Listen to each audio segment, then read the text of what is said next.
Hello ভালোবাসার মানুষগুলো, আমাদের চ্যানেলের গল্প শুনতে ও পড়তে আমাদের চ্যানেলটি সাবস্ক্রাইব করে পাশে থাকা বেল আইকনটি বাজিয়ে দিন। আর আমাদের গল্পগুলো যদি আপনাদের কাছে ভালো লেগে থাকে তাহলে অবশ্যই লাইক, কমেন্ট, শেয়ার করতে একদম ভুলবেন না। আমি আজ 2 মাস পর জেল থেকে বের হচ্ছি। আসলে আমাকে জামিন করে বের করা হয়েছে। আমার বাবা শহরে অনেক বড় একজন শিল্পপতি, তাই বেশি দিন জেলে থাকতে হয়নি। তাই আজ আমার জামিন হয়ে গেল। আমি জেলখানা থেকে বের হয়ে আনমনে হাঁটতে হাঁটতে বাসার দিকে আসছি আর রিমির কথা ভাবছি। মেয়েটাকে আমি অনেক ভালোবাসতাম, কিন্তু মেয়েটা আমার ভালোবাসা কোনো দিন বুঝল না। খুব ভালোবাসতাম রিমিকে। রিমি দেখতে একদম ডানাকাটা পরীর মতো, যাকে দেখলে যে কোনো ছেলে ক্রাশ খাবে। এবার আমার পরিচয়টা দিয়ে নেই। আমি আহনাফ ইসলাম আরিয়ান। আমি অনার্স শেষ করে রেজাল্টের জন্য অপেক্ষা করছি। পরিচয় দিতে দিতে আমার বাসায় চলে আসলাম। বাড়ির কলিং বেল বাজালাম। কিছুক্ষণ পর আমার মা এসে দরজা খুলে দিল। আমি মাকে দেখে অনেক খুশি হলাম।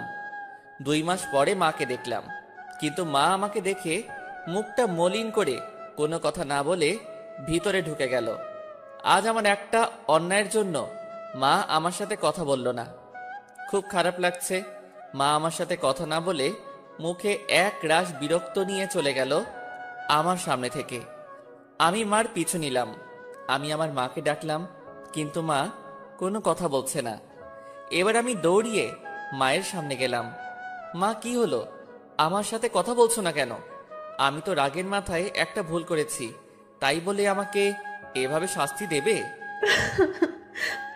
আমার কোনো ছেলে নেই। আহনাফ নামে একটা ছেলে ছিল, কিন্তু 2 মাস আগে সে মারা গেছে আমার কাছে। তুই আমার ছেলে না, তোর ওই পাপী চেহারা আমাকে দেখাবি না। আর তোর এই নোংরা মুখে আমাকে কোনোদিন মা বলে ডাকবি না। তাই বলে মা কান্না করতে করতে চলে গেল রুমে। এবার মায়ের কথা শুনে আমার দু চোখ বেয়ে অঝোর ধারায় পানি পড়তে থাকলো। শেষ পর্যন্ত আমার মা আমাকে দূরে ঠেলে দিল। খুব কষ্ট হচ্ছে, তাই রুমে এসে দরজা বন্ধ করে অনেকক্ষণ কান্না করলাম। কান্না করতে করতে কখন যে ঘুমিয়ে পড়েছি নিজেই জানি না। ঘুম ভাঙল দরজার ঠক ঠক শব্দে। আমি উঠে দরজা খুলে দিলাম। দরজা খুলে দেখি বাবা দাঁড়িয়ে আছে। আমি বাবাকে দেখে কান্না করে দিলাম আর বাবাকে জড়িয়ে ধরলাম। আসলে বাবার সাথে আমি খুব ফ্রি ছিলাম। কান্না করিস না, সব ঠিক হয়ে যাবে। আর কাল থেকে তুই অফিসে জয়েন করবি, তারপর দেখবি সব ঠিক হয়ে যাবে। আচ্ছা বাবা, তুমি যা বলবে তাই হবে। আর একটা কথা তোকে না জানিয়ে আমি বড় একটা সিদ্ধান্ত নিয়েছি। আশা করি তুই আমার কথা রাখবি। বলো বাবা, আমি তোমার সব কথা রাখবো। আমি তোর সাথে রিমির বিয়ে ঠিক করেছি, কারণ তোর জন্য রিমির জীবন নষ্ট হোক আমি তা চাই না। তাই আমি এই সিদ্ধান্তটা নিয়েছি। তুমি যা ভালো বোঝো তাই করো। আপনারা ভাবছেন এই রিমিটা কে? আসুন 2 মাস আগের কাহিনী বলছি। সকালে ঘুমিয়ে আছি, হঠাৎ ফোনের শব্দে ঘুম ভেঙে গেল। আমি বিরক্ত হয়ে ফোনটা রিসিভ করলাম। দেখি আমার বন্ধু ফোন দিয়েছে। আমার বন্ধুর নাম রাজু। ওই শালা এত সকালে ফোন দিয়ে আমার আরামের ঘুম নষ্ট করলি কেন রে? আরে রাখ তোর আরামের ঘুম। আর এদিকে রিমি ভাবি অন্য একটা ছেলের সাথে এক রিক্সায় কলেজে যাচ্ছে, তুই তাড়াতাড়ি কলেজে চলে আয়। রাজুর মুখে রিমির কথা শুনে আমার নিমিষেই ঘুম উধাও হয়ে গেল। আমি তাড়াতাড়ি উঠে ফ্রেশ হয়ে কলেজের জন্য রওনা দিলাম। আসুন রিমির সাথে পরিচয় করে দেই। রিমি আমাদের কলেজে 2য় বর্ষের ছাত্রী। আমি রিমিকে 2 বছর ধরে ভালোবাসি। রিমিকে অনেকবার প্রপোজ করেছি, কিন্তু রিমি রাজি হয়নি। রিমিকে আমি অনেক ভালোবাসি, যা রিমিকে কেউ এরকম ভাবে ভালোবাসতে পারবে কিনা আমার জানা নাই। পরিচয় দিতে দিতে কলেজে চলে আসলাম। এসে দেখি রিমি একটা ছেলের পাশে বসে আছে আর হেসে কথা বলছে। আমার মাথায় প্রচন্ড রাগ উঠে গেল। আমি সোজা গিয়ে রিমির পাশে বসা ছেলেটির শার্টের কলার ধরে সোজা নাকে একটা ঘুষি মারলাম, আর ছেলেটি নাকে হাত দিয়ে সোজা মাটিতে বসে পড়ল। ওই তোরে বলছি না, কোনো ছেলের সাথে যেন না মিশতে, তারপরেও তুই কেন ওই ছেলের সাথে কথা বলছিস? আপনি ওকে মারলেন কেন? আপনি জানেন ছেলেটি কি হয় আমার? ও আমার কাজিন হয়। আসলে আপনাদের মতো এমন বখাটেদের জন্য আমাদের মতো মেয়েরা আজ অসুরক্ষিত। আপনি একটা বখাটে, আর যাই হোক আপনাকে ভালোবাসা যায় না। রিমি, আমি সরি। আমি তোমাকে অনেক ভালোবাসি, আর সেই জন্য তোমার পাশে আমি কাউকে সহ্য করতে পারি না। প্লিজ আমাকে ক্ষমা করে দাও। আমি কোনো রাস্তার বখাটে মাস্তানকে ভালোবাসতে পারবো না, যে কিনা রাস্তার কুকুরের মতো মেয়েদের পেছনে পড়ে থাকে। তাই বলে রিমি চলে গেল কলেজ থেকে। রিমির কথা শুনে খুব কষ্ট হতে লাগলো। যাকে আমি নিঃস্বার্থভাবে ভালোবাসলাম সে আমাকে রাস্তার কুকুর বলল। কিন্তু হঠাৎ করে মাথায় প্রচন্ড রাগ উঠে গেল। আমাকে রাস্তার বখাটে মাস্তান বলল। আমি যদি বখাটে মাস্তান হই তাহলে বখাটের মতোই রিমির ভালোবাসা আদায় করে নিব। কাল রিমিকে দেখাবো বখাটেরা কিভাবে ভালোবাসে। পরের দিন সকালে রিমির জন্য অপেক্ষা করছি রাস্তায়। আজ রিমিকে বখাটে বলার শাস্তি পেতে হবে। কিছুক্ষণ পর রিমি আসলো, তবে আজ একা এসেছে। আমি কোনো কথা না বলে রিমিকে জোর করে তুলে নিয়ে বাইকে বসিয়ে প্রচন্ড স্পিডে বাইক চালিয়ে একটা পুরনো ভাঙা ঘরে নিয়ে চলে আসলাম। আসার সময় রিমি অনেক চিৎকার করছিল আর অনেক ভয় পেয়ে গিয়েছিল। রিমি দেখো, আমি তোমাকে অনেক ভালোবাসি। তোমাকে আমি কোনো হার্ট করতে চাই না। তোমাকে আমি 2 বছর ধরে ভালোবাসি। কোনোদিন তোমার সাথে খারাপ ব্যবহার করিনি, তাহলে কেন আমাকে ভালোবাসতে পারবে না? তুমি বখাটে মাস্তান তা তোমার এমন আচরণেই বোঝা যায়। তুমি যদি আমায় সত্যিই ভালোবাসতে তাহলে আমাকে এমন ভাবে তুলে নিয়ে আসতে পারতে না, কারণ এগুলো রাস্তার বখাটেগুলোই পারে এমন কাজ করতে, যার কারণ তার মা বাবা তাকে ঠিকভাবে কোনোদিন শাসন করেনি। তুমি এরকম, তাহলে তোমার বাবা মা কিরকম হবে আল্লাহই জানে। এবার আমার মাথায় রাগ উঠে গেল। তুই আমাকে যা বলার বল, কিন্তু আমার মা বাবাকে তুই কেন মাঝখানে তুললি? কেন?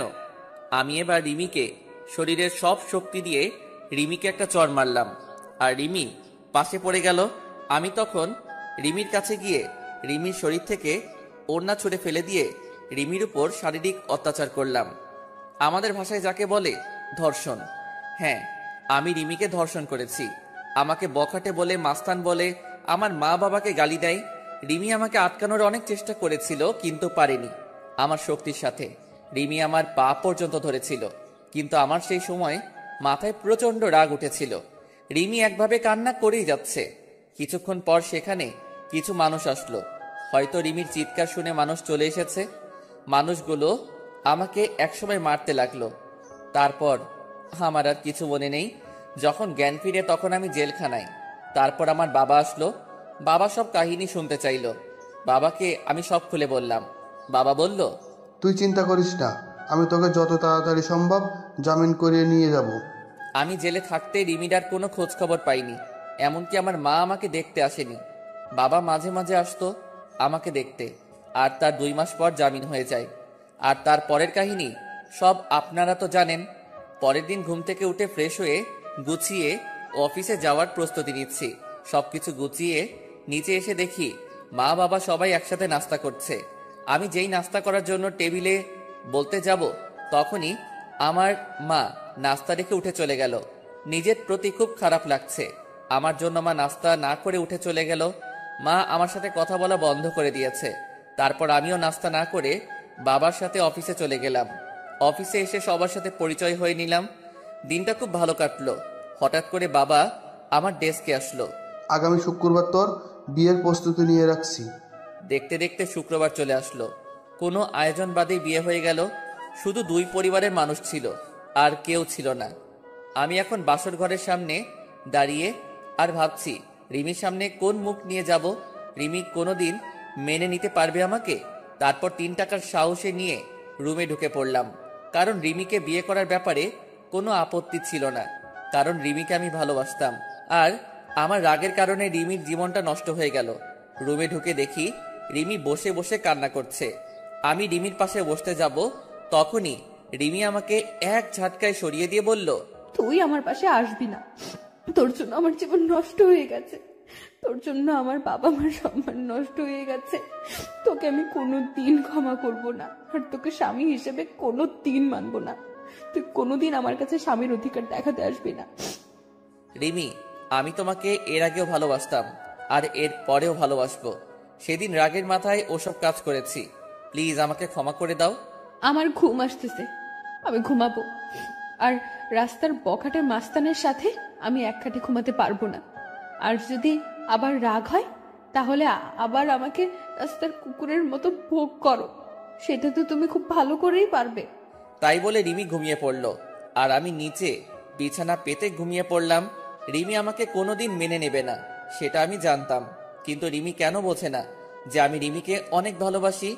রিমি বিছানায় শুয়ে পড়ল আর আমি নিচে একটা চাদর আর বালিশ নিয়ে শুয়ে পড়লাম। সকালে ঘুম থেকে উঠে দেখি রিমি এখনো শুয়ে আছে, কিন্তু রিমি অনেক চেঞ্জ হয়ে গেছে। আগে মেয়েটা অনেক সুন্দর ছিল, এই 2 মাসে রিমি অনেক শুকিয়ে গেছে। মনে হয় নিজের শরীরের যত্ন নেয় না। রিমি নড়াচড়া করছে, মনে হয় ঘুম থেকে এখনই উঠে পড়বে। তাই আমি তাড়াতাড়ি বাথরুমে ঢুকে পড়লাম ফ্রেশ হতে। ফ্রেশ হয়ে বাইরে বেরিয়ে দেখি রিমি হাঁটু ভাঁজ করে বিছানার উপর মাথা নিচু করে বসে আছে। কি হয়েছে রিমি, তুমি এমন ভাবে বসে আছো কেন? ফ্রেশ হবে না? এবার রিমি মাথা তুলল, দেখি রিমি কান্না করছে। মুহূর্তের মধ্যে মনটা খারাপ হয়ে গেল। আমি কান্না করি আর যাই করি, আপনাকে না দেখলেও চলবে। যে মানুষটা আমার সবকিছু শেষ করে দিয়েছে, আমার স্বপ্ন, আশা, ইজ্জত, যে মানুষটা নিমেষেই সব শেষ করে দিয়েছে, তার সাথে আমার এক রুমে থাকতে হচ্ছে। কতটা ঘৃণা করি আপনাকে জানেন আপনি? আপনাকে দেখলে আমার মনে হয় যে নিজেকে শেষ করে দিই। আর আজ পরিস্থিতির কারণে আপনি আমার স্বামী, তাই আমি আমার মতো থাকবো আর আপনি আপনার মতো। আর যদি রাস্তার কুকুরদের মতো যদি আবার আমাকে ভোগ করতে চান তাহলে করতে পারেন, কারণ বিয়ের আগে আপনি একটা মেয়ের বেঁচে থাকার সম্বলকে ছিনিয়ে নিয়েছেন। তাই আপনাকে আমি ঘৃণা করি আর আজীবন ঘৃণা করব। আমি কোনো কথা না বলে সোজা বাইরে চলে আসলাম। কিছুক্ষণ হেঁটে বাসায় আসলাম আর ভাবতে লাগলাম রিমিকে কোনোদিন ইচ্ছার বিরুদ্ধে স্পর্শ করব না। মেয়েটা এই 2 মাস অনেক অপমান সহ্য করতে হয়েছে, তাই রিমি যেন সুখে থাকে, তাই তাকে তার মতো থাকতে দেব। বাসায় এসে দেখি মা আর রিমি রুমে রান্না করছে। মা আর রিমি তারা দুজনে হেসে হেসে কথা বলছে। মনটা ভালো হয়ে গেল যে রিমি মাকে আপন করে নিয়েছে। আমি সোজা রুমে চলে আসলাম, এসে গুছিয়ে নিলাম, অফিস যেতে হবে। ব্যাগ নিয়ে নিচে এসে দেখি মা আর রিমি একসাথে বসে নাস্তা করছে। আমি একটু না অনেক অবাক হলাম, কারণ মা আমাকে ছাড়া কোনোদিন নাস্তা করেনি। খুব কষ্ট হতে লাগলো। দেখলাম আমার নাস্তাটা টেবিলের একপাশে রাখা আছে। আমি একবার রিমি আর একবার মায়ের দিকে তাকালাম, দেখি তারা মাথা নিচু করে নাস্তা করছে। আমার ভীষণ রাগ হতে লাগলো, কারণ তারা আমাকে একবারও ডাকলো না নাস্তা করতে। তাই আমি নাস্তা না করে অফিসে চলে গেলাম। গিয়ে আব্বুর সাথে সবকিছু দেখাশোনা করতে থাকলাম। আমি এখন আর বন্ধুদের সাথে তেমন বেড়াই না। দুপুরে লাঞ্চ টাইমে আমি আর বাবা গাড়িতে করে বাসায় আসলাম দুপুরের খাবার খেতে। আমি আর বাবা টেবিলে বসলাম, দেখলাম বাবাকে প্লেট ভাত সবকিছু এগিয়ে দিচ্ছে মা আর রিমি, কিন্তু আমার সামনে কেউ কিছু দিচ্ছে না। সবাই দুপুরের খাবার খাওয়া শুরু করে দিলে কিন্তু আমার উপর কোনো কারোর নজর নেই। খুব কষ্ট হতে লাগলো যে মা আমাকে খাবার না দিয়ে কোনোদিন খাইনি, আর আজ এটা কি হলো। খুব হাসি পাচ্ছে আর বুকের মধ্যে চিনচিন করে ব্যথা করছে। তখন বাবা আমার দিকে একটা প্লেট এগিয়ে দিল আর কিছু ভাত দিল। আমি না খেয়ে উঠে পড়লাম আর বাইরে চলে আসলাম। এখন আর অফিসে যাব না, তাই বাইরে গিয়ে কিছু খেয়ে 1 প্যাকেট সিগারেট কিনলাম আর চলে আসলাম আমাদের পুরনো আড্ডাখানায়। সেখানে রাত 10টা পর্যন্ত আড্ডা দিয়ে বাড়ির দিকে রওনা দিলাম। রাস্তায় একটা ফুচকার দোকান দেখলাম। আগে রিমি ফুচকা খুব পছন্দ করত, তাই রিমির জন্য কিছু ফুচকা নিলাম। তারপর বাসায় চলে আসলাম। রুমে এসে দেখি রিমি টিভি দেখছে। আমি রিমির দিকে প্যাকেটটা বাড়িয়ে দিলাম। রিমি একবার প্যাকেটের দিকে তাকিয়ে আবার টিভি দেখায় মনোযোগ দিল। কি হলো, ধরো, তুমি তো আগে প্রচুর ফুচকা খেতে। নাও, তোমার জন্য নিয়ে আসলাম। আপনাকে বলেছি না আমার বিষয়ে আপনার কোনো অধিকার ফলানোর চেষ্টা করবেন না। আর আপনি কি ভাবছেন আপনার হাতের জিনিস আমি খাবো? ভাবলেন কিভাবে? আপনার ওই নোংরা হাতে আমি কোনোদিন বিষ পর্যন্ত খাবো না। যে একটা মেয়ে সম্মান দিতে পারে না তার হাতের জিনিস খেলে আমার পাপ হবে। যত সব রাস্তার কুত্তা, বখাটে মাস্তান। আবার আপনাকে গালি দিলাম। এখন তো আর জোর করে কোনো মেয়েকে ধর্ষণ করতে হবে না, আর সে চাইলেই আর আটকাতে পারবে না। আমি আর কোনো কথা বললাম না। প্যাকেটটা টেবিলের উপর রেখে আমি ফ্রেশ হতে চলে গেলাম। ফ্রেশ হয়ে এসে দেখি রিমি ঘুমায় পড়ছে। আমি কিছুক্ষণ রিমির দিকে তাকিয়ে শুয়ে পড়লাম, কারণ রিমি যতই আমাকে গালাগালি দিক, এসবের জন্য দায়িত্ব আমি, আর আমি রিমিকে অনেক ভালোবাসি। এভাবে কিছুদিন চলে গেল। এই কয়দিন মা আমার সাথে একবারও কথা বলেনি, আর রিমি কথা বললেই গালাগালি দিত আর অবহেলা করত। আমি আর সহ্য করতে পারতি না আপনজনের অবহেলাগুলো। আমি এই কয়দিন বাড়িতে খাবার খাইনি, কিন্তু কেউ একবারও জিজ্ঞাসা করেনি কিছু খাইছি কিনা। আজ অফিসে বসে কাজ করছি, আর তখন বাবা এসে বলল রিমি নাকি হঠাৎ করে শরীর খারাপ হয়েছে, মাথা ঘুরে পড়ে গেছে। আমি আর বাবা তাড়াতাড়ি গাড়ি নিয়ে বাসায় চলে আসলাম। এসে দেখি রিমি আর মা রিমির সাথে কথা বলতেছে। রিমি বিছানায় শুয়ে আছে আর মা রিমির মাথায় হাত বুলিয়ে দিচ্ছে। আমি আসা মাত্রই মা রুম থেকে চলে গেল। আমি গিয়ে রিমির পাশে বসলাম, আর রিমি একটু দূরে সরে গেল। কি হয়েছে তোমার? বাবা বলল তোমার শরীর খারাপ। কি হলো বলো, কি হয়েছে? বড় সমস্যা হলে ডাক্তারের কাছে নিয়ে যাব। আমি মা হতে চলেছি। কি? আমি বাবা হতে চলেছি? এত খুশি সংবাদ, আর তুমি এমন মনমনা হয়ে বলছো কেন? তুমি জানো না আমি কত খুশি। আমি অ্যাবর্শন করব। মানে ঠিক বুঝলাম না। আমি এই বাচ্চা চাই না, আমি অ্যাবর্শন করব। কি বলছো এসব? বাচ্চা অ্যাবর্শন করবে মানে? পাগল হলে নাকি তুমি? আমি কিছুতেই হতে দিব না। আমার বাচ্চা আমি নষ্ট করতে দেব না। আমার পেটে আমি কোনো বখাটে মাস্তানের ধর্ষণকারীর বাচ্চা রাখতে পারবো না। আমার পেটে কোনো অমানুষের বাচ্চা রাখতে দেব না। তাই আমি ডিসিশন নিয়েছি, আমি অ্যাবর্শন করব। রিমি, তুমি যা শাস্তি দিবে আমাকে দাও, কিন্তু আমার নিষ্পাপ বাচ্চাকে তুমি কোনো ক্ষতি করো না। সে তো আর কোনো দোষ করেনি। প্লিজ তুমি এমন করো না। তুমি আমাকে যা শাস্তি দিবে আমি সব মাথা পেতে নিব, কিন্তু আমার বাচ্চাটাকে কোনো ক্ষতি করো না। তোমার পায়ে পড়ি প্লিজ, এমন বড় শাস্তি আমাকে দিও না। আমার পেটে যে বাচ্চা, সে একটা অমানুষের বাচ্চা, একজন বখাটের বাচ্চা, যে নিজের ভালোবাসা পাওয়ার জন্য একটা মেয়েকে জীবিত লাশ করে দিতে পারে। আর তার বাচ্চা বড় হলে তার বাবার মতো হবে না, সেটা কেউ বলতে পারে? তাই আমার পেটে কোনো অমানুষের বাচ্চা পেটে ধরে রাখতে পারবো না। আর এই বাচ্চা যদি বড় হয়ে তার বাবার মতো অমানুষ হয়, তাই আগে থেকে আমি পৃথিবীতে কোনো অমানুষ নিয়ে আসতে পারবো না। প্লিজ রিমি, তুমি আমাকে যা বলার বলো, কিন্তু আমার বাচ্চাকে কিছু বলো না। আমি তোমাকে কথা দিলাম, আমার বাচ্চা পৃথিবীর আলো দেখার সাথেই তোমার থেকে অনেক দূরে নিয়ে যাব। আমার বাচ্চার চেহারা পর্যন্ত তোমাকে দেখতে দেব না। তার আগে আমি সবকিছু ছেড়ে চলে যাব। আমার কান্না দেখে রিমির হয়তো কিছুটা মায়া হলো, তাই সে আর কিছু বলল না। আমার সামনে থেকে উঠে চলে গেল। আমি ওখানে বসে বসে ভাবছি, নিজের সন্তানকে কেউ কোনোদিন এভাবে বলে আমার কোনোদিন জানা ছিল না।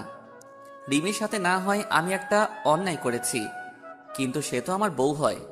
আমি তো রিমিকে বউয়ের মর্যাদা দিয়েছি, তাহলে কেন রিমি আমার সাথে এমন করছে? রিমিকে তো আমি অনেক ভালোবাসি। রিমি কেন বোঝে না? আমি বাইরে চলে আসলাম আর এক প্যাকেট সিগারেট নিলাম, নিয়ে ছাদে চলে আসলাম, আর মনের সব দুঃখ ধোঁয়ার সাথে উড়িয়ে দিচ্ছি। আমার সন্তান জন্ম নেওয়ার সাথে সাথে আমি সবার থেকে ওকে দূরে নিয়ে চলে যাব। কেউ যেন তাকে অমানুষের বাচ্চা না বলতে পারে। রিমি তো আমার সন্তানকে কোনো দিন মেনে নেবে না, তাই সবাইকে বোঝার আগে আমি আমার সন্তানকে নিয়ে অনেক দূরে চলে যাব। চাইলেই আর খুঁজে পাবে না। সিগারেট শেষ করে নিচে আসলাম। এসে দেখি সবাই একসাথে বসে রাতের খাবার খাচ্ছে। আমার মনটা আবার খারাপ হয়ে গেল। আজকেও আমাকে না ডেকে সবাই একসাথে খাওয়া শুরু করে দিয়েছে। আমি আমার রুমের দিকে যাচ্ছি, তখন বাবা আমাকে ডাকলো খাবার খেতে। আমার ক্ষুধা নাই বলে রুমে চলে আসলাম। আমার মায়ের কাছে আমি এতটাই ঘৃণার পাত্র হয়ে গেলাম যে আমার সাথে এই কয়টা দিন একটা কথাও বলেনি। আমি নিচে বিছানায় পেতে শুয়ে পড়লাম। কখন যে ঘুমিয়ে পড়েছি ঠিক নেই। সকালে উঠে দেখি রিমি খাটের উপর নেই, হয়তো নিচে গেছে। আমি উঠে ফ্রেশ হয়ে নাস্তা না করে অফিসে চলে আসলাম। বিকালে অফিস শেষে বাসায় আসার সময় রিমির জন্য কিছু জিনিস নিয়ে নিলাম। কিছু ফল আর মাদার হরলিক্স আর অন্যান্য মায়ের শরীরের উপকারে আসে সব কিছু নিয়ে আসছি। তখন অঝোর ধারায় বৃষ্টি হতে লাগলো। আজ খুব বৃষ্টিতে ভিজতে ইচ্ছা করছে। অনেকদিন বৃষ্টিতে গোসল করিনি। আমার আবার বৃষ্টিতে ভিজলে জ্বর ঠান্ডা লাগে। আমি কোনো কিছু না ভেবে একভাবে হেঁটে চলেছি। বাসায় এসে কলিং বেল বাজালাম। দেখি আব্বু দরজা খুলে দিছে। কিরে তুই বৃষ্টিতে কেন ভিজছস? তোর জ্বর আসবে। কিছু হবে না, অনেকদিন পর বৃষ্টিতে ভিজেছি তাই ভালো লাগছে। আমার রুমে চলে আসলাম। এসে দেখি রিমি জানালার গ্রিল ধরে এক মনে বাইরে তাকিয়ে আছে। আমি রিমিকে ডাক দিলাম। রিমি আমার দিকে তাকালো। আমি রিমির হাতে ফল আর হরলিক্সের প্যাকেটটা দিতে যাব, তখন রিমি চিৎকার করে রেগে বলল, আপনাকে এইসব আনতে বলেছে কে? এসব ঢঙের কোনো দরকার নেই। আমার জীবনটা শেষ করে এখন নাটক করতে আসছে। যত সব ঢং দেখলে বাঁচি না। আর আপনি ভাবলেন কি করে একটা অমানুষের হাতের জিনিস আমি খাবো? যদি সারাদিন না খেয়েও থাকি তবুও আপনার মতো একটা মানুষের কোনো জিনিস খাবো না। রিমি, আমি এসব কিছু আনতে চাইনি, শুধু আমাদের বাচ্চাটার জন্য নিয়ে এসেছি। তুমি আমাকে যেভাবে শাস্তি দেবার দাও, আমাদের বাচ্চাটাকে কোনো শাস্তি দিও না। তুমি এগুলো আমার বাচ্চার জন্য নিয়মিত খাও। আমাদের বাচ্চা মানে শুধু আপনার বাচ্চা, আমার কোনো বাচ্চা নেই। তাও আবার আপনার মতো একটা জানোয়ারের বাচ্চা নেব আমি? কোনোদিন না, কোনো দিন সম্ভব না। আচ্ছা, শুধু আমার বাচ্চা তোমাকে বাচ্চার মা বলে, আমি কোনোদিন পরিচয় দেব না। তুমি নিশ্চিন্তে থাকতে পারো, শুধু আমার বাচ্চাটার জন্য এগুলো নাও। এবার রিমি রাগী মুখে আমার হাত থেকে প্যাকেট নিয়ে অন্য রুমে চলে গেল, আর আমি ফ্রেশ হতে চলে গেলাম। ফ্রেশ হয়ে এসে দেখি রিমি বিছানায় শুয়ে পড়ছে। আমি ফ্লোরে বিছানা পেতে শুয়ে পড়লাম। মাঝরাতে আমার শরীরে কাঁপুনি দিয়ে জ্বর আসলো। আমি একটা চাদর নিয়ে শুয়ে পড়লাম। যখন ঘুম ভাঙলো তখন দেখি সকাল 12টা বেজে গেছে, আর আমার পাশে বাবা বসে আছে আর মাথায় পানি দিচ্ছে। তাহলে সারা রাত আমার শরীরে জ্বর ছিল, কিন্তু রিমির তো জানার কথা যে আমার জ্বর এসেছে। হয়তো রিমি আমার উপর ঘৃণা করে, আমার শরীরে হয়তো স্পর্শ করেনি। বাবা, তুমি এখানে? রিমি মাথায়। সকালে অফিসে গিয়ে দেখি তুই আসিসনি, আবার ফোন বন্ধ। তাই আমি বাড়িতে এসে দেখি তুই জ্বরে শরীর কাঁপুনি দিয়ে উঠছে, তাই আমি মাথায় পানি দিয়ে দিচ্ছি। আসলে বাবা সব জানে যে রিমি আর মা আমার সাথে কথা বলে না, তাই হয়তো বাবা আমার খোঁজ খবর নিচ্ছে। আমার চোখ দিয়ে কয়েক ফোঁটা পানি বের হয়ে গেল। আমার মায়ের জন্য আমার উপর একটু মায়া হলো না। আর রিমিকে তো আমি নিজের থেকে ভালোবাসি, তাহলে রিমি অন্তত একটু দেখতো যে আমি মারা গেছি না বেঁচে আছি। বাবা কিছু খাবার নিয়ে আসবে, রাতে থেকে কিছু খাওয়া হয়নি। একটু বস, আমি বৌমাকে পাঠিয়ে দিচ্ছি। না বাবা, দরকার নেই, আমি বাইরে থেকে খেয়ে নেব। আমি সব বুঝি রে বাবা, মেয়েটা তোকে এখনো ক্ষমা করতে পারেনি। আমি নিয়ে আসছি খাবার। তাই বলে বাবা চলে গেল নিচে খাবার আনতে, আর আমি বিছানায় শুয়ে আছি। তখন রিমি রুমে আসলো, আর আমার দিকে একবার তাকিয়ে নিজের কাজ সেরে আবার রুমের বাইরে চলে গেল। আমি যেই মেয়েটাকে নিজের জীবনের চাইতেও বেশি ভালোবাসি, সেই মেয়েটা আমার প্রতি একটু মায়া কাজ করে না। যেদিন আমি থাকবো না সেদিন বুঝতে পারবে কতটা ভালোবেসেছিলাম তাকে আমি। সেদিন হয়তো আর আমাকে পাবে না, সবকিছু মায়া ত্যাগ করে চলে যাব। তখন আমার উপরে আর কারো রাগ থাকবে না, কেউ আমাকে অমানুষ জানোয়ার বকাটে বলবে না। তারপর বাবা আমাকে খাবার দিয়ে গেল, আমি খেয়ে নিলাম। তারপর বিকালের দিকে একটু শরীরটা ভালো হলো, আমি আস্তে আস্তে উঠে বাইরে চলে আসলাম আর কিছু খেয়ে নিলাম। এভাবে চলে গেল 2 দিন। এই 2 দিন আমার শরীরে হালকা জ্বর ছিল, কিন্তু মা, রিমি কেউ আমাকে দেখেনি, সবাই অবহেলা করেছে। এখন কেমন যেন নিজেকে শেষ করে দিতে ইচ্ছা করছে। নিজের আপনজনের এমন অবহেলা সহ্য হচ্ছে না। আমি বাসার খাবার খুবই কমই খাই, বেশিরভাগই বাইরে খাই। আজ আবার একটু অফিসে আসলাম, এসে কিছু কাজ করে বাসায় আসার সময় রিমির জন্য কিছু জিনিস কিনলাম, যাতে আমার বাবুটা রিমির ভেতরে সুস্থ থাকে। মা আমার সাথে একদম কথা বলা বন্ধ করে দিয়েছে। আমি আগ বাড়িয়ে কথা বলতে গেলেও মা কথা বলে না, আর রিমি আমার সাথে যখনই কথা বলতে আসে তখনই রাগ দেখিয়ে আর গালাগালি করে। এইভাবে চলে গেল 7 মাস। এখন রিমি একটু একটু করে নিজের শরীরের উপরে যত্ন নেওয়া শুরু করছে। হয়তো নিজের সন্তান, তাই একটু মায়া হচ্ছে। এখন রিমির যা যা প্রয়োজন সব বাবাকে বলে, আর বাবা আমাকে বলে আমি সেগুলো নিয়ে আসি। মাঝে মাঝে দেখি রিমি নিজের পেটে আলতো করে হাত বোলায় আর নিজে নিজে কথা বলে। খুব আস্তে আস্তে কথা বলে, আমি শুনতে পারি না, মানে নিজের সন্তানের সাথে কথা বলে। এসব দেখে খুব ভালো লাগে যে রিমি তার পেটের সন্তানকে একটু একটু করে ভালোবাসতে শিখেছে। হাজার হলেও মা সে। আর রিমি আগে সবসময় কেন মনমরা আর উদাস হয়ে থাকতো, এখন আর আগের মতো থাকে না, আবার আগের মতো স্বভাবটা ফিরে আসছে। আর এখন রিমি আমার দিকে কেন আর চোখে তাকায়, তবে মাঝে মাঝে আমি সেগুলো দেখেও না দেখার ভান করে থাকি। হয়তো নিজের বাচ্চার সাথে সাথে আমার উপরও একটু একটু মায়া জন্মাতে শুরু করছে। কিন্তু সেদিক থেকে আমার কোনো ইচ্ছাই নেই। আমি সারাদিন আমার মতো থাকি, আর রিমি রিমির মতো। আজ মাঝরাতে হঠাৎ করে ঘুমটা ভেঙে গেল। উঠে দেখি রিমি ঘুমিয়ে আছে, আর এতটা হাত রিমির পেটের উপর। হয়তো বাচ্চাকে আদর করতে করতে ঘুমিয়ে পড়েছে। আমি এবার উঠে রিমির পাশে গিয়ে বসলাম, আর আমার হাতটা রিমির পেটে আলতো করে রাখলাম। খুব ভালো লাগছে আমার। ছোট বাবুটা রিমির মধ্যে আস্তে আস্তে বড় হচ্ছে। আমি আস্তে আস্তে মাথাটা নিচু করে রিমির পেটে চুমু খেতে যাব, তখন রিমির ঘুমটা ভেঙে যায়। আর রিমির পেটে আমার হাত দেখে আর আমার মুখটা রিমির পেটের কাছে দেখে রিমির চোখ রাগে ভরে গেল। আর রিমি আমাকে আমার পাওনাটা বুঝিয়ে দিল। রিমি আমাকে 2টা চড় মারলো, আর আমাকে ধাক্কা দিয়ে দূরে সরিয়ে দিল। আমি গালে হাত দিয়ে রিমির দিকে এক দৃষ্টিতে তাকিয়ে আছি, আর রিমির চোখ দিয়ে যেন আগুন বের হচ্ছে। কুত্তা, তুই আমার কাছে কেন এসেছিস? আমার জীবনটা নষ্ট করে তোর শান্তি হয়নি? ছোট লোক একটা, তোর কোনো মনুষ্যত্ব বোধ নেই। তুই দেখছিস আমার পেটে 7 মাসের বাচ্চা, তারপরে তুই কিভাবে আমার কাছে আসছিস? হ্যাঁ, তোর মতো জানোয়ারকে আমার আর বিশ্বাস নেই। ছি ছি ছি, মনে হচ্ছে আমি এক্ষুনি এই পৃথিবী ছেড়ে চলে যাই। প্লিজ রিমি, তুমি বিশ্বাস করো, আমার কোনো খারাপ উদ্দেশ্য ছিল না। আমি আমার সন্তানকে একটু স্পর্শ করতে চেয়েছিলাম। তুমি বিশ্বাস করো, আমার কোনো খারাপ উদ্দেশ্য ছিল না। বিশ্বাস করব তোকে? তুই ভাবলি কি করে তোর মতো একটা ছোট লোক জানোয়ারের বাচ্চা কুকুরকে বিশ্বাস করব? আমার ভাবতেও ঘৃণা হচ্ছে যে একটা 7 মাসের গর্ভবতী মায়ের কাছে তোর আসতে একটু বিবেকে বাঁধলো না।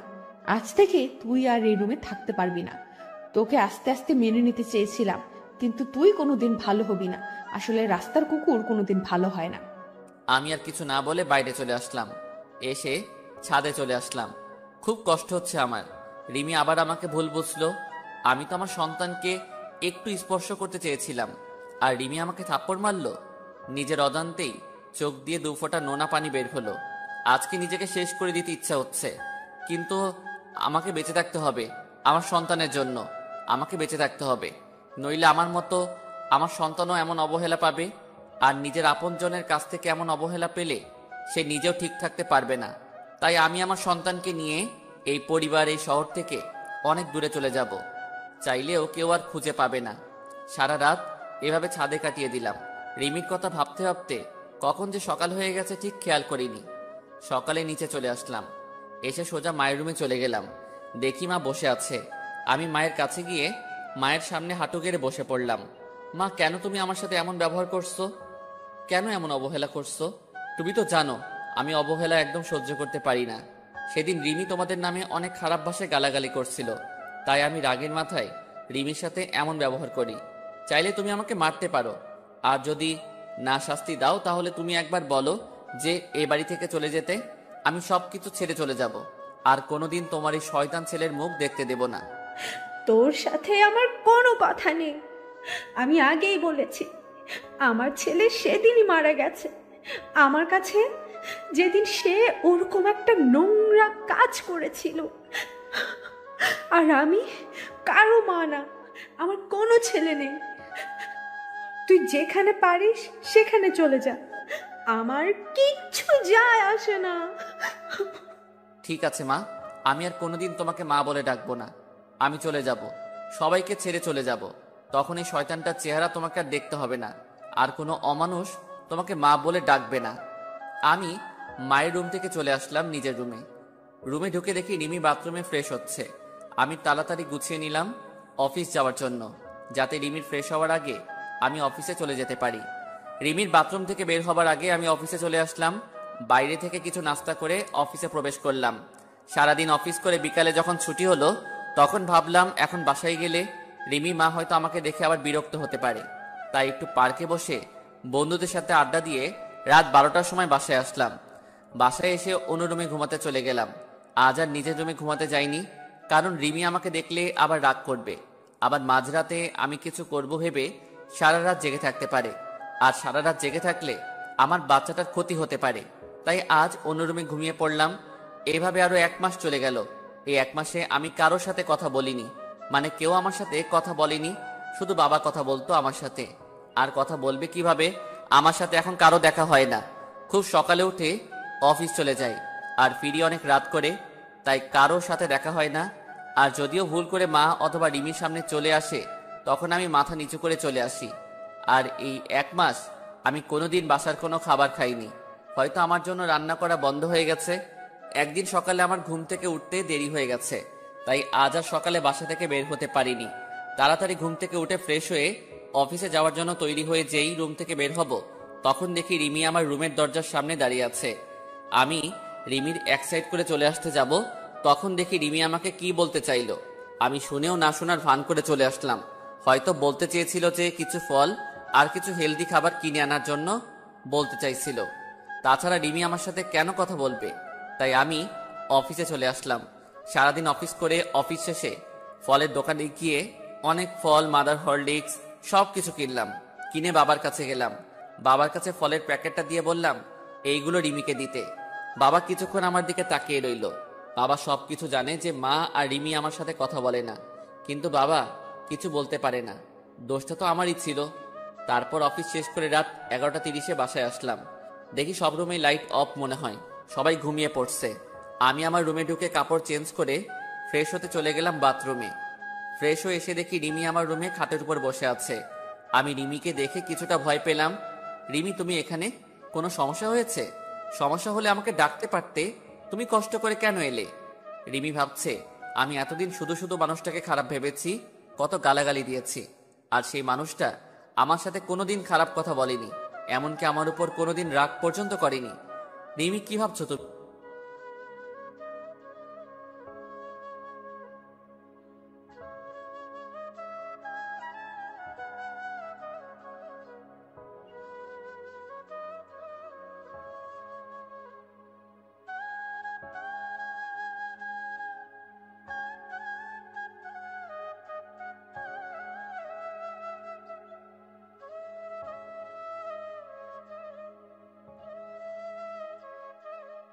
এখন কেউ আমাকে খাবার খেতে ডাকেনি, আর এখন না ডাকলেই চলবে।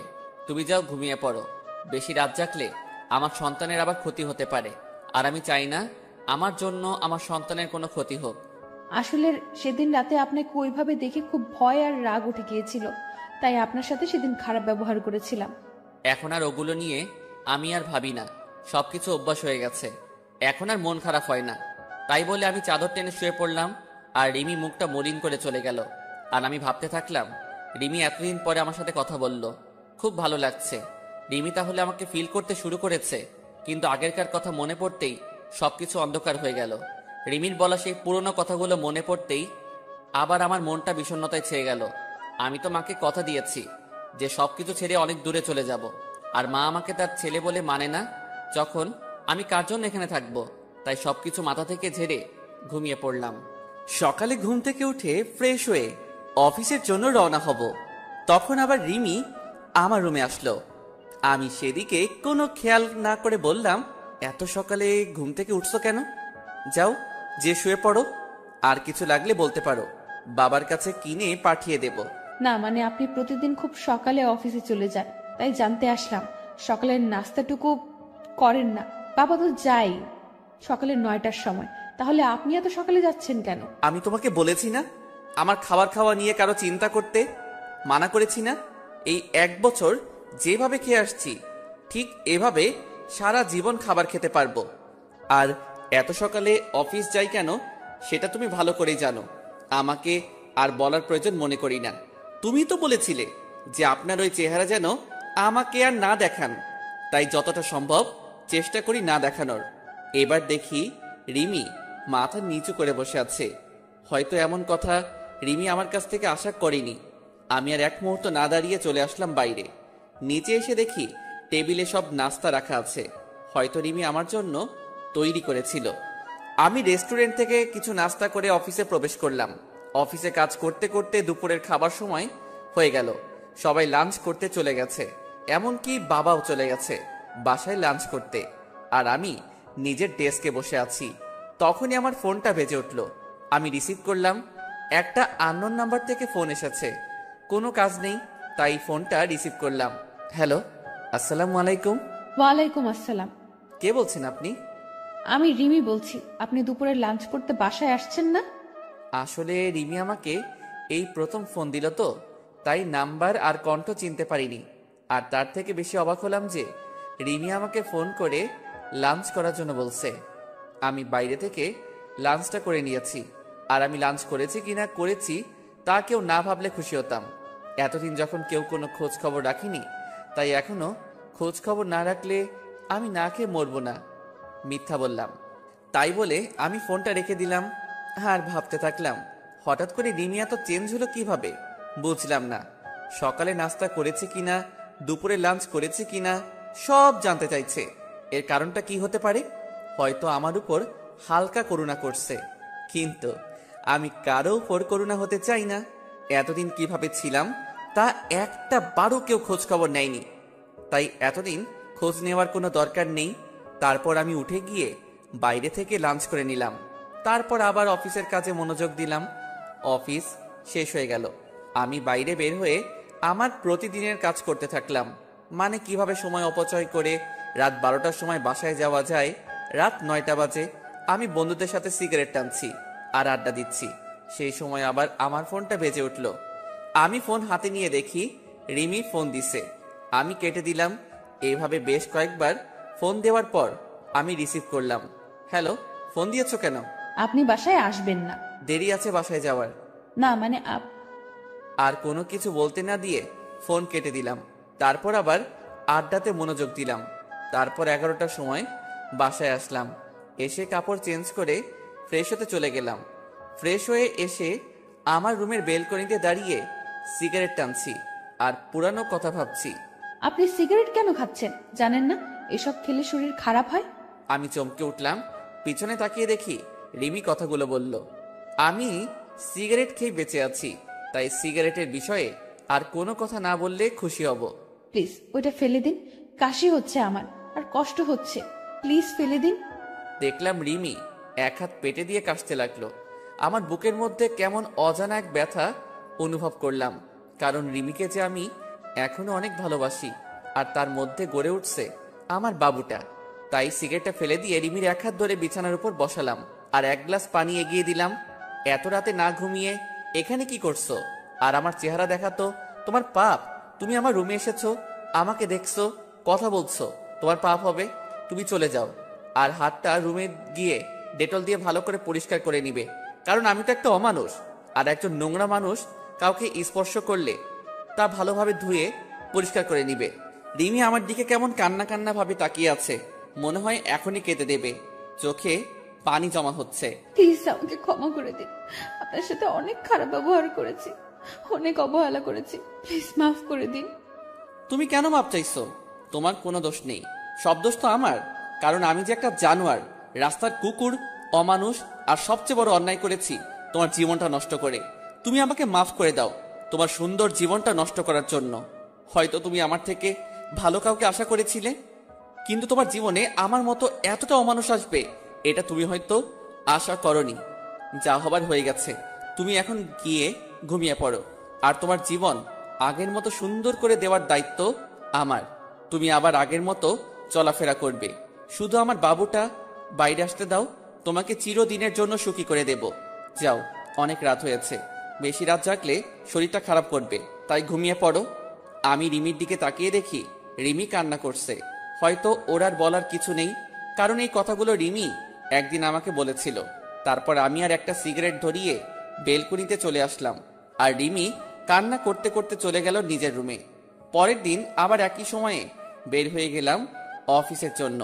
লাঞ্চের সময় আবার রিমি ফোন দিয়ে বলল যে বাবার সাথে যেন আমি বাসায় আসি লাঞ্চ করতে, কিন্তু আমি যাইনি, কারণ আমাকে দেখলে মা আবার বিরক্ত হতে পারে, আর আমি চাই না আমার জন্য মা না খেয়ে থাকুক, তাই আমি আর যাইনি। কিছুক্ষণ পর রিমি আবার ফোন করলো। কি ব্যাপার, আপনাকে না বাবার সাথে বাসায় আসতে বললাম, আপনি কেন আসলেন না? আমি দুপুরে এখন খাই না, না খাওয়ার অভ্যাস হয়ে গেছে, আর এখন আবার খাওয়া শুরু করলে অভ্যাসে পরিণত হবে, তাই আমারটা বাদ দিয়ে তোমারটা চিন্তা করো। তারপর আমি ফোনটা বন্ধ করে নিজের কাজ করতে থাকলাম। অফিস শেষে আবার আমার একটা চাকরি করতে হবে, সেটা হলো সময় নষ্ট, কিভাবে রাত 12টা পর্যন্ত বাইরে থাকা যায়। আজ আর ফোন অন করিনি। ঠিক 12টার সময় বাসায় পৌঁছালাম। রুমে ঢুকতেই দেখি রিমি হাজির। আপনার ফোন বন্ধ কেন? কতবার ফোন দিয়েছি জানেন আপনি? কেন এই অমানুষটাকে আবার ফোন দেওয়ার কারণ কি? তোমাকে বলেছি না বেশি রাত জাগতে নিষেধ করেছি না, তারপরও কেন রাত জাগো? হ্যাঁ, রাত জাগলে আমার সন্তান, শুধু আমার সন্তানটার ক্ষতি হতে পারে, তাই বেশি রাত জাগবে না, যাও ঘুমিয়ে পড়ো। রিমি আবার আমার দিকে কাঁদো কাঁদো মুখে তাকিয়ে আছে, আমার দিকে চোখের কোণে পানি জমতে শুরু করেছে। রিমি চোখ মুছে বলল, না আসলে ডেলিভারির আর তো বেশি সময় নেই, আর 1 মাস সময় আছে, তাই বলছিলাম কি এই 1 মাস আমার রুমে ঘুমাবেন। কেন তোমার রুমে কেন? আর তাছাড়া একটা জানোয়ারকে তোমার রুমে থাকলে তোমার সমস্যা হবে তো? না, কোনো সমস্যা হবে না, আরো ভালো হবে। বলা যায় না কখন ডেলিভারির পেইন উঠে যাবে, আর রাতে কখন কি লাগে ঠিক মতো নিতে পারি না, তাই পরে যদি বাচ্চার কোনো প্রবলেম হয়। এবার আমি কিছু বললাম না, কারণ সবার আগে আমার বাবুটা, তারপরে অন্য কেউ। তাই রিমির সাথে রিমির রুমে চলে আসলাম। রিমি বিছানায় ঘুমালো আর আমি সোফায় ঘুমালাম। তারপর সকালে রিমির ঘুম থেকে ওঠার আগে অফিসে চলে আসলাম। পরের দিন এভাবে সারাদিন কাজ করে রাতে রিমির রুমে সোফায় শুয়ে আছি। তখন রিমি বলল, আচ্ছা, আমাদের বাবু বলে বাবুর নাম কি রাখবেন? আমাদের বাবু মানে শুধু আমার সন্তান, ও আর কারো না। আমার সন্তান, আমার যেটা ভালো লাগবে সেই নাম রাখবো। তোমার এই বিষয়ে মাথা না ঘামালেও চলবে। এখন ঘুমাও তুমি। রিমি এবার কান্না শুরু করে দিল। কিছুক্ষণ কান্না করতে করতে পরে ঘুমায় পড়ে। এভাবে কেটে যায় 1 মাস। এই 1 মাসে রিমি অনেক চেঞ্জ হয়ে গেছে, আমার উপর অধিকার খাটানো শুরু করছে। কিন্তু আমি রিমিকে সেই সুযোগ দিতাম না। প্রতিদিন সকালে নাস্তা করার জন্য ডাক দিত, কিন্তু আমি কোনো কিছু না বলে চুপ করে চলে আসতাম। এতে রিমি অনেক কষ্ট পেত। তারপর দুপুরে লাঞ্চ টাইমে প্রতিদিন আমাকে ফোন দেবে। আমি কেন ফোন বন্ধ করে রাখতাম, আর না হয় ফোন রিসিভ করতাম না। একদিন অফিসে কাজ করছি, তখনই বাবা আমার কাছে দৌড়ে আসলো আর বলল যে রিমিকে নাকি হাসপাতালে নিয়ে যাওয়া হয়েছে, ডেলিভারি পেইন উঠেছে। তাই আমি আর বাবা তাড়াতাড়ি হাসপাতালে চলে আসলাম। রিমিকে ডাক্তার ওটিতে নিয়ে গেছে আর মা বাইরে বসে আছে। কিছুক্ষণ পর ডাক্তার বেরিয়ে আসলো আর বলল আমার ছেলে হয়েছে আর রিমিও ভালো আছে। আমার ছেলের কথা শুনে আজ আমি সবচেয়ে বেশি খুশি। আসলে বাবা হওয়া যে কি আনন্দ, আর কেমন অন্যরকম একটা অনুভূতি কাজ করে মনের মধ্যে। খুশিতে আমার 2 চোখ দিয়ে পানি বের হয়ে গেল। ডাক্তার সাহেব, আমি কি আমার ছেলের সাথে দেখা করতে পারি? অবশ্যই করতে পারেন, কিন্তু সবাই প্রথমে নিজের বউয়ের কথা জানতে চায়। আর আপনি নিজের ছেলের কেন একবারও জিজ্ঞেস করলেন না যে আপনার স্ত্রী কেমন আছে? ডাক্তারের কথা শুনে আমি চুপ হয়ে গেলাম, আর পাশে থাকা মা বাবা সবাই কেমন দৃষ্টিতে তাকিয়ে আছে আমার দিকে। আমি মৃদু হেসে কেবিনে চলে গেলাম আর আমার সন্তানের কাছে গেলাম। নিজের ছেলেকে দেখে কেমন যেন নিজেকে খুব বাচ্চা লাগছে। পাশের বেডে রিমি শুয়ে আছে, সেদিকে আমার কোনো মাথা ব্যথা নেই। আমার শুধু আমার ছেলেকে চাই। তারপর মা আর বাবা কেবিনে আসলো। মা রিমির পাশে গিয়ে বসলো আর বাবা আমার কাছে এসে আমার ছেলের মাথায় হাত বুলিয়ে দিতে লাগলো। কিছুক্ষণ পর মা বাবা বাইরে চলে গেল। আমি এখন আমার ছেলের কাছে বসে আছি। কিছুক্ষণ পর রিমি বলল, আমার ছেলেকে আমার কাছে দাও, আমি তো এখনো ভালোভাবে দেখতে পারিনি। আমার এবার মাথায় প্রচন্ড রাগ উঠে গেল। কি বললে? তোমার ছেলে মানে? এটা শুধু আমার ছেলে, এর বাবাও আমি, মাও আমি, মনে থাকে যেন। আর কোনো অমানুষের বাচ্চা তোমার ছেলে হয় কিভাবে? তুমি একদম ওকে স্পর্শ করবে না, আমার ছেলেকে আমি দেখে রাখবো। তাই বলে আমি রিমিকে কিছু বলতে না দিয়ে বাইরে চলে আসলাম। রিমি কিছু বলতে চাইছিল, কিন্তু আমি তার আগে চলে এসেছি। অবশ্য রিমি আমার কথা শুনে কান্না শুরু করে দিয়েছিল। কাঁদুক, তাতে আমার কি? এর থেকে 1000 গুণ কষ্ট আমি পেয়েছি। পুরো 1 বছর আমার কষ্ট তিলে তিলে আমাকে শেষ করে দিয়েছে। তারপর বাইরে এসে সবকিছু ঠিকঠাক করে নিলাম। চট্টগ্রামের একটা টিকিট কাটলাম। তারপর আমার যা যা লাগে সবকিছু যাবতীয় জিনিস নিয়ে প্যাক করে নিলাম। আর 2টা চিঠি লিখলাম, একটা মায়ের জন্য আর একটা রিমির জন্য। আজ রাতেই আমি সবকিছু ছেড়ে আমার ছেলেকে নিয়ে এই শহর ছেড়ে চলে যাব। তারপর আমি দুপুরের পরে আবার হাসপাতালে গেলাম। গিয়ে দেখি রিমির পাশে আমার ছেলে চুপটি করে শুয়ে আছে। এতে আমার রাগটা আরো বেশি হয়ে গেল। আমি তাড়াতাড়ি গিয়ে রিমির পাশ থেকে আমার ছেলেটাকে তুলে নিলাম। ওই, তোকে না আমি মানা করেছি আমার ছেলেকে স্পর্শ করতে? তাও তুই কেন ধরেছিস? তুই কি ভুলে গেছিস আগের কথা? তুই কি বলে গালাগালি দিয়েছিলি আমার আর আমার ছেলেকে? তারপরও তুই কিভাবে ওকে কোলে নিস? হ্যাঁ, প্লিজ আনাস, আমাকে ক্ষমা করে দাও। আমি আমার ভুল বুঝতে পেরেছি। একটা মা হওয়া যে কতটা আনন্দের তা আমি জানতাম না। প্লিজ আমার ছেলের কাছ থেকে আমাকে দূরে সরিয়ে দিও না। তুমি যা বলবে আমি সব শুনবো। তবু আমার ছেলেকে আমার কাছে ফিরিয়ে দাও। কেন সেদিন মনে ছিল না যেদিন আমার ছেলেকে আর আমাকে জানোয়ার, রাস্তার কুকুর, অমানুষ বলে গালাগালি দিয়েছিলি? তুই তো আমার ছেলেটাকে গালাগালি দিয়েছিস, কিন্তু তার বয়স মাত্র 2 মাস, তার তখন জন্ম হয়নি, তখন তুই গালাগালি দিয়েছিস। কোনো মা তার নবজাতক ছেলেকে এভাবে গালাগালি দিতে পারে না, তাই এর প্রতি তোর কোনো অধিকার নেই, মনে থাকে যেন। তাই বলে আমি ছেলেকে নিয়ে বাইরে একটা চেয়ারে বসে পড়লাম, আর এদিকে রিমি অঝোর ধারায় কান্না করতে থাকলো। তারপর বিকাল হতেই দেখি মা বাবা চলে আসলো হাসপাতালে। আমাকে ছেলে নিয়ে এভাবে বাইরে বসে থাকতে রেখে বাবা আমার কাছে আসলো। কিরে, কি হয়ে আমার দুলাভাইকে নিয়ে বাইরে বসে আছিস কেন? ভিতরে গিয়ে বস। বাবা আমাকে ক্ষমা করবে, আমার ছেলেকে আমি দেখতে পারবো। মা বা রিমি আমার ছেলের উপর কোনো অধিকার না দেখালে খুশি হব। দেখ বাবা, এতদিন যা হয়েছে সব ভুলে যা, আবার নতুন করে শুরু কর তোরা। আর তাছাড়া এখন তোরা 2 জন না 3 জন। বাবা তুমি কি ভুলে যেতে বলছো? আমার জীবনের সবচেয়ে খারাপ কষ্টকর 1 বছর ভুলে যাব? কোনোদিন সম্ভব না বাবা। এতদিন আমাকে যেমন অবহেলা করে এসেছে, তেমনই আমি চাই না আমার ছেলেটা সব সময় আমার মতো অবহেলা নিয়ে বড় হোক। বাবা তুমি আমার আর আমার ছেলের নিয়ে কোনো চিন্তা করতে হবে না, তুমি শুধু মায়ের শরীরের দিকে খেয়াল রাখবে। তাই বলে আমি আমার ছেলেকে নার্সের কাছে দিয়ে বাইরে চলে আসলাম। তারপর সারাদিন বাইরে কাটিয়ে দিলাম। আমার চট্টগ্রামের বাস রাত 11:30 বেজে। তারপর সোজা হাসপাতালে চলে গেলাম। গিয়ে দেখি রিমি ঘুমিয়ে আছে, আর তার হাতের পাশে আমার বাবুটা ঘুমিয়ে আছে। আমি বাবুটাকে কোলে নিয়ে তারপর সেখানে একটা চিঠি রেখে আমার ছেলেকে নিয়ে সোজা বাস স্ট্যান্ডে চলে আসলাম। আর আমার মায়ের জন্য যে চিঠি, সেটা মা কাল সকালে পেয়ে যাবে। তারপর আমি ব্যাগপত্র নিয়ে বাসে উঠে পড়লাম, আর মোবাইলের সিমটা খুলে ভেঙে বাইরে ফেলে দিলাম।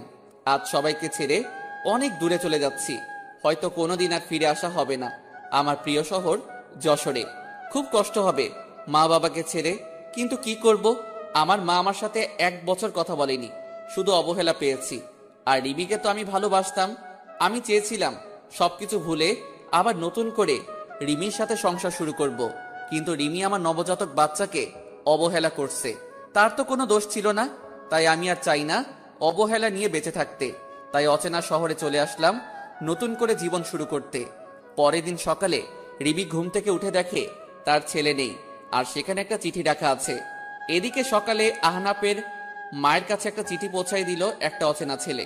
আহনাফের মা চিঠি পড়তে লাগলো।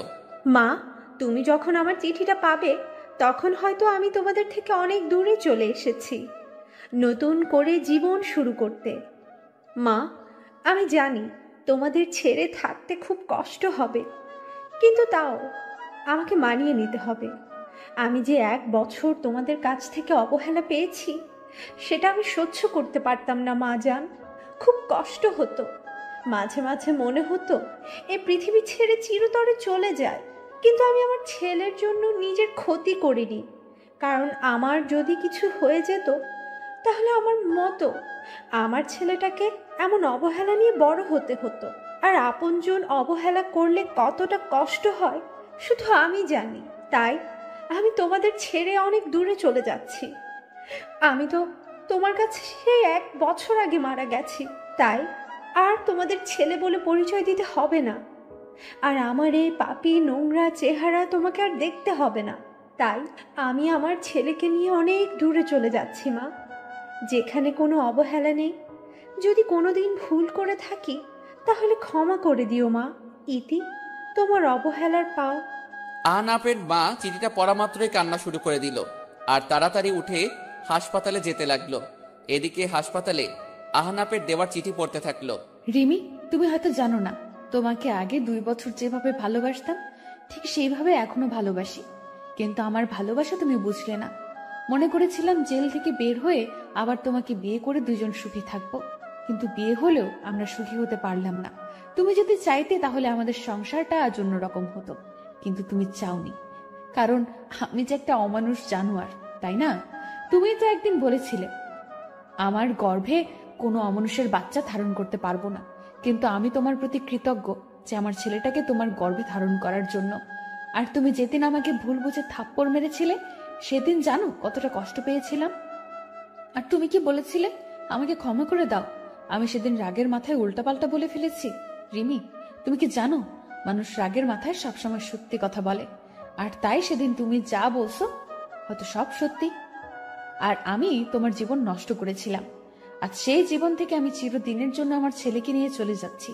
তুমি তো একদিন বলেছিলে তোর মতো পাপীর চেহারা আমি দেখতে চাই না, তাই আমি তোমার কথা রাখার জন্য চলে যাচ্ছি।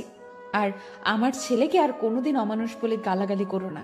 তুমি পারলে যতদিন গালাগালি করো আমাকে করো, আমার ছেলেকে আমি কেমন ভাবে গড়ে তুলবো জানি না, কিন্তু তোমাদের মতো অবহেলা করব না যেভাবে তোমরা আমাকে করছো।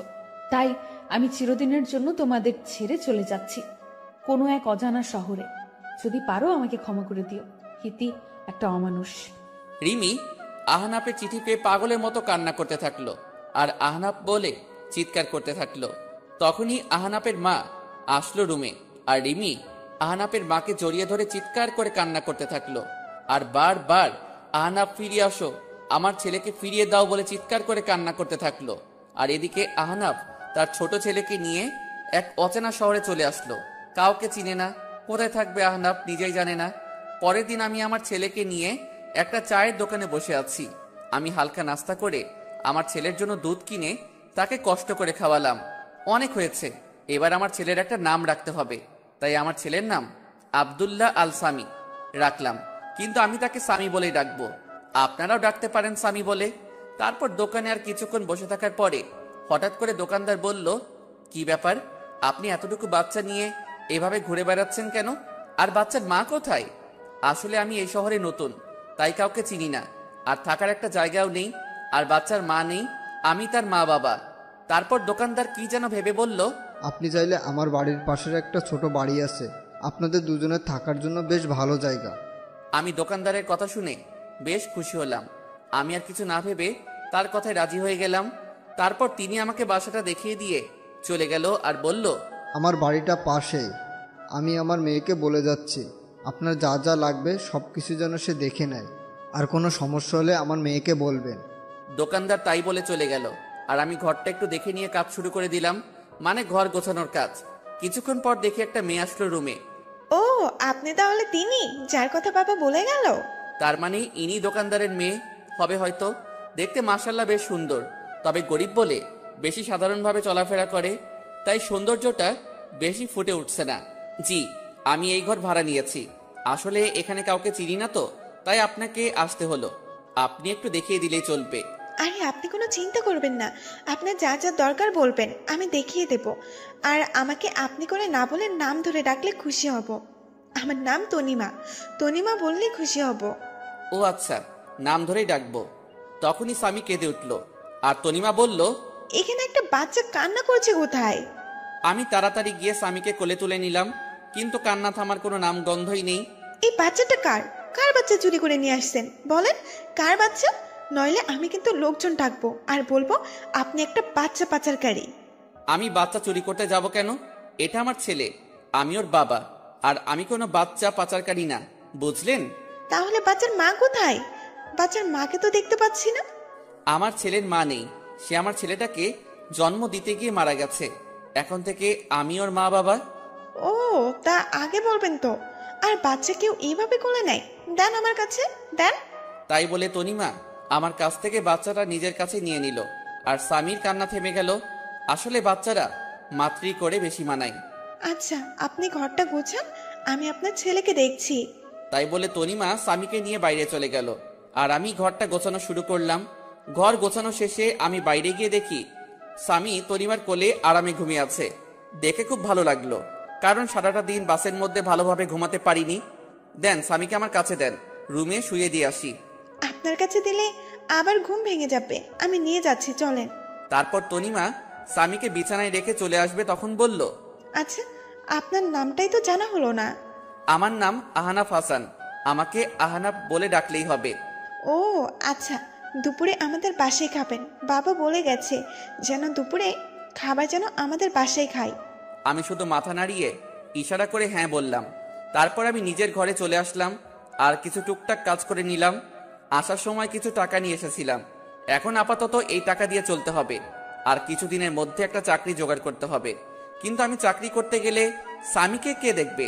তারপর আমি দুপুরের সময় বসে আছি, তখনই তনিমা আমার জন্য খাবার নিয়ে আসলো, আর স্বামীর জন্য ফিডারে করে দুধ নিয়ে আসলো। আপনি আবার কষ্ট করে নিয়ে আসলেন কেন? আমাকে বললে আমি গিয়ে নিয়ে আসতাম। তা কি করে হয়? আপনি তো আমাদের মেহমান, তাই আপনার ভালো মন্দ দেখার সব দায়িত্ব আমার। তারপর আমি তনিমার কাছ থেকে দুধের ফিডারটা নিয়ে স্বামী দুধ খাওয়াতে যাব, তখন তনিমা বলল, এইসব কাজ আপনাদের না, এসব কাজ আমাদের, তাই আপনি খেয়ে নেন, আমি স্বামীকে দুধ খাওয়াচ্ছি। তারপর আমি দুপুরে খাবার খেতে লাগলাম, আর তনিমা স্বামীকে কোলে তুলে খুব যত্ন করে খাওয়াতে লাগলো। মনে হচ্ছে স্বামী তার মায়ের কোলে দুধ খাচ্ছে, আর তনিমা মনে হচ্ছে তার নিজের ছেলেকে কোলে তুলে যত্ন করে দুধ খাওয়াচ্ছে। এইভাবে চলছিল আমাদের দিনগুলি। এখন আমার থেকে তনিমা স্বামীকে বেশি খেয়াল করে, খুব আদর করে স্বামীকে। স্বামী যেন তার নিজের মাকে পেয়েছে। আর তনিমা আমাকেও বেশ কেয়ার করে। আর হ্যাঁ, তনিমার মা বেঁচে নেই। তনিমার বাবা সারাদিন চায়ের দোকানে কাজ করে, আর তনিমা সারাদিন স্বামীকে নিয়ে পড়ে থাকে। আমি কিছুদিন ধরে ভাবছি আমি একটা চাকরি করব, কারণ বাড়ি বসে থাকতে সবসময় ভালো লাগে না। আর এখন স্বামীকে নিয়ে বেশি চিন্তা করি না, কারণ স্বামী দেখাশোনা করার জন্য তনিমা আছে। কারণ আমার থেকে তনিমা স্বামীকে বেশি দেখাশোনা করে। প্রায় সবসময়ই আমি তনিমার কাছে থাকি, আর তনিমা কেমন যেন সবসময় আমাকে কেয়ার করে, সবসময় খোঁজ খবর নেয়, কখন কোনটা লাগবে সবকিছু তনিমা নিয়ে আসে। তারপর আমি কিছুদিনের মধ্যে একটা চাকরি পাই, আর পরশু চাকরিতে জয়েন করতে হবে। তনিমা শোনো, বলছি আমি একটা চাকরি পাইছি, আর ভাবছি চাকরিটা করব, কিন্তু স্বামীকে দেখে রাখবে কে? তাই তুমি যদি স্বামীকে একটু দেখে রাখতে। তো আমাকে বলছেন কেন? যান না, চাকরি করেন। আর এতদিন স্বামীকে মনে হয় অন্য কেউ দেখে রাখছে, যে আজ আমাকে বলছে যে দেখে রাখতে। এতদিন অন্য মানুষ দেখে রাখছে, আমি না হয় এখন দেখে রাখবো। আসলে আমি কথাটা ওভাবে বলতে চাইনি। আমার থেকে তো তুমি ওকে বেশি দেখাশোনা করো, তাই তোমাকে একটু বললাম। এখন তো আমি সে সকালে যাব, আর ফিরতে সন্ধ্যা হয়ে যাবে, তাই বললাম আর কি। আপনি কোনো চিন্তা করবেন না, স্বামীকে আমি ভালোভাবে দেখে রাখবো। আর স্বামী তো আমারই ছেলে নাকি? কি বললে? স্বামী তোমার ছেলে মানে? কই, কখন বললাম? আমি তো বলছি সে তো আমার ছেলের মতোই। ও ঠিক আছে। কিছুদিন ধরে দেখছি তনিমা কেমন যেন সব সময় মনে মনে কি সব বলে, আর কেমন সব সময় আর চোখে আমার দিকে তাকিয়ে থাকে। আমি বুঝতে পারছি তনিমা আমাকে ভালোবাসতে শুরু করেছে, কিন্তু এটা যে কোনোদিন সম্ভব না, কারণ আপনারা তো সবই জানেন, কিন্তু তনিমা তো আর জানে না। তবে আমি বুঝতে পারছি তনিমাকে ছাড়া স্বামী লালন পালন করা সম্ভব না। আর তনিমা কেমন যেন স্বামী নিজের ছেলের মতো দেখাশোনা করে। আর তনিমা মেয়েটা অনেক ভালো, কোনো অহংকার নেই তার মধ্যে। তারপর আমি অফিস জয়েন করলাম। তনিমা এখন আমাকে প্রতিদিন সকালে সবকিছু গুছিয়ে দেয়। সকালে উঠে নাস্তা তৈরি করে দেবে, তারপর সন্ধ্যার পর নিজের স্বামীর মতো করে রাতের খাবার নিয়ে অপেক্ষা করে। কিন্তু তনিমা যা ভাবছে তা কোনোদিন হবার নয়। তনিমাকে আমার সবকিছু বলতে হবে, নইলে পরে অনেক বড় সমস্যা হতে পারে। তাই ভাবলাম তনিমাকে সবকিছু বলে দেব। আমি সকালে অফিসে যাচ্ছি, তখন তনিমার বাবা আমাকে ডাক দিল। আমি তনিমার বাবার কাছে গিয়ে সালাম দিলাম। তনিমার বাবা সালামের উত্তর দিয়ে বলল যেন রাতে তাদের সাথে একসাথে রাতের খাবার খাই, আর কিছু কথা আছে, তাই রাতে এক জায়গায় কথাটা বলবে। আমি এত কিছু না ভেবে অফিসে চলে আসলাম। অফিস শেষে রাতে বাসায় ফিরলাম। ফ্রেশ হয়ে তনিমার বাবার সাথে একসাথে খেতে বসলাম। তখন তনিমার বাবা বলল, দেখো আনাব বাবা, তুমি যেদিন থেকে এখানে এসেছো তুমি দেখছো আমার মেয়েটা কেমন। আর আমার মেয়েটা তোমার ছেলেকে নিজের ছেলের মতো লালন পালন করে, তুমি তো সব জানো। আর আমার মা মরা মেয়েকে কোনোদিনই কষ্ট দেয়নি। আমি আমার মেয়ের কষ্ট হবে বলে আমি আর বিয়ে করিনি, তুমি তো সব জানো। আর স্বামীর জন্য একটা মা দরকার, আর তুমি কতদিন একা একা থাকবে, তাই বলছিলাম কি আমার মেয়েকে তুমি বিয়ে করে নাও বাবা। খুব টেনশন হয় বাবা, বৃদ্ধ হয়ে গেছি, কখন যে কি হয়ে যায় বলা যায় না। আমি তনিমার বাবা হিসেবে বলছি না, আমি তোমার ভালোর জন্যই বলছি। আঙ্কেল কি বলছেন এসব? আর আমি তনিমাকে কোনোদিন ওই চোখে দেখিনি। আর হ্যাঁ, তনিমা মেয়েটা অনেক ভালো, আমার ছেলেকে নিজের ছেলের মতো ভালোবাসে, আর আমারও খুব যত্ন নেয়। কিন্তু এটা সম্ভব না। কথাটা বলার সাথে সাথে তনিমার দিকে তাকালাম, দেখি তনিমার চোখ দিয়ে অঝোর ধারায় কান্না করতে করতে বাইরে চলে গেল। তনিমা মনে হয় আমাকে ভালোবাসে, আর তনিমা মনে হয় আমার কাছ থেকে এই কথা আশা করেনি। তাহলে কেন তনিমাকে বিয়ে করতে পারবে না? কি সমস্যা বলো দেখছি। অনেক সমস্যা আছে আঙ্কেল, আপনি আমার পুরো কাহিনী জানেন না। কেন আমি ছোট একটা বাচ্চা নিয়ে কেন এক শহর থেকে অন্য শহরে চলে আসলাম। আমার একটা পুরনো অতীত আছে, আর সেই অতীত শুনলে আপনি আর আমার সাথে আপনার মেয়েকে বিয়ে দিবেন না। তোমার একটা অতীত আছে, কই তুমি তো আমাকে আগে বলনি। তখন বলার মতো পরিস্থিতি ছিল না, তাই বলিনি। কিন্তু আপনাদের কাছ থেকে আর লুকাবো না, সব